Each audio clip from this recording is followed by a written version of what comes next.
नमस्ते जी। आज मेरा एक प्रश्न है कि क्या अधूरा ज्ञान हमें सुख दे सकता है? एक पुरानी कहावत है कि अधूरा ज्ञान नाश की निशानी। Little knowledge more dangerous. भाई ठीक है, ये बातें अगर कोई किसी और मत वाला या सनातन धर्म में भी कोई और बोले तो मैं इस बात को एग्री कर सकता हूं कि ठीक है, उनके पास नॉलेज कम है। लेकिन आर्य समाज के विद्वान और आर्य समाज के लोग अधूरा ज्ञान दें तो उस पर वास्तव में कहना बहुत जरूरी है। उस पर अपना प्रश्न उठाना बहुत आवश्यक है। अब जैसे कि एक मंत्र का अंतिम पाठ अंतिम पाठ जो है वो बोला जाता है, वयम श्यामपति और रही नाम, कि हम सभी धन ऐश्वर्य के स्वामी होंगे। तो आज अगर आप देखें तो समाज में सभी इसी धन के कुचक्र में लगे हुए हैं। मैं ये नहीं कहता कि धन कमाना अच्छा नहीं है, धन कमाना अच्छा है, क्योंकि आचार्य चाणक्य भी कहते हैं कि धर्मस्य मूलम किम, तो बोलते हैं अर्थ, यानी कि धर्म का मूल अर्थ है। उसके आगे भी काफी लंबा एक वृत्तांत है जो कि अपने शिष्य के साथ में आचार्य चाणक्य करते हैं। मैं उस पर ना जाकर मुख्य मुद्दे पर आता हूं। तो धन ऐश्वर्य का स्वामी होना कोई गलत बात नहीं है, मैं इसे गलत नहीं मानता। लेकिन आज जिस प्रकार से इस बात को बोला जाता है, तो किसी भी मत संप्रदाय का व्यक्ति हो, वो इसी कार्य पर लगा हुआ है।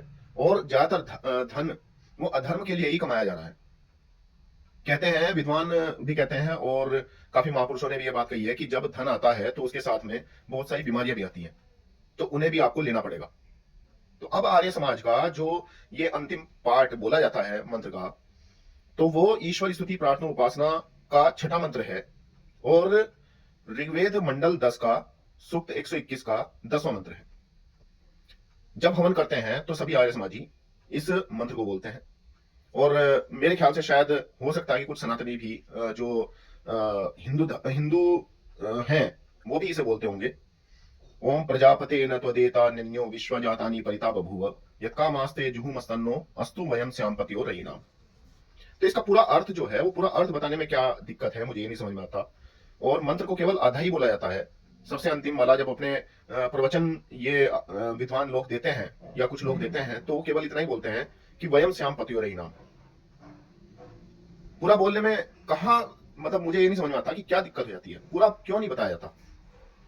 तो इसका अर्थ, जो पूरा पूरा अर्थ है, वो मैं अपने शब्दों में कुछ आपके सामने रखना चाहता हूं कि हे परमात्मा, आप सर्वोपरि हो।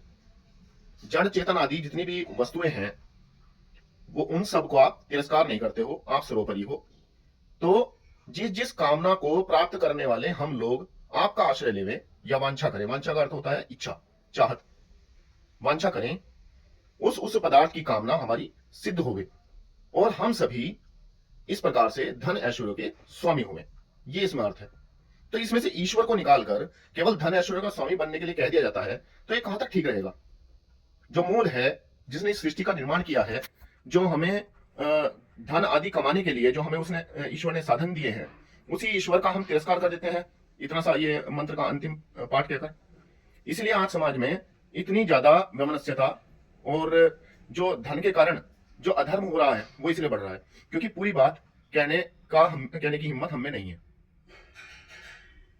और एक किसी व्यक्ति की बात कही हुई को हम इस तरीके से दोहरा देते हैं बिना विचार उस पर विचार किए, जैसे कि हमने ही इस समाज का पूर्ण तरीके से ठेका ले लिया है। तो भाई, मैं तो ऐसे विद्वानों और ऐसे व्यक्तियों को कहना चाहूंगा कि बिल्कुल आत्मा अल्पज्य है और मनुष्य अल्पज्य होता है, लेकिन सब कुछ जानते हुए भी अल्पज्य बने रहना, यह भी एक दोष है।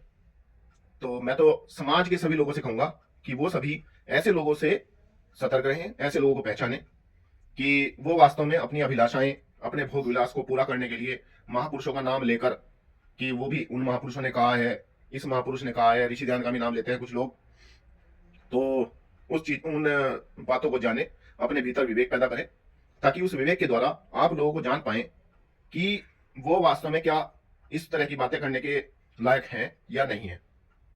नमस्ते जी।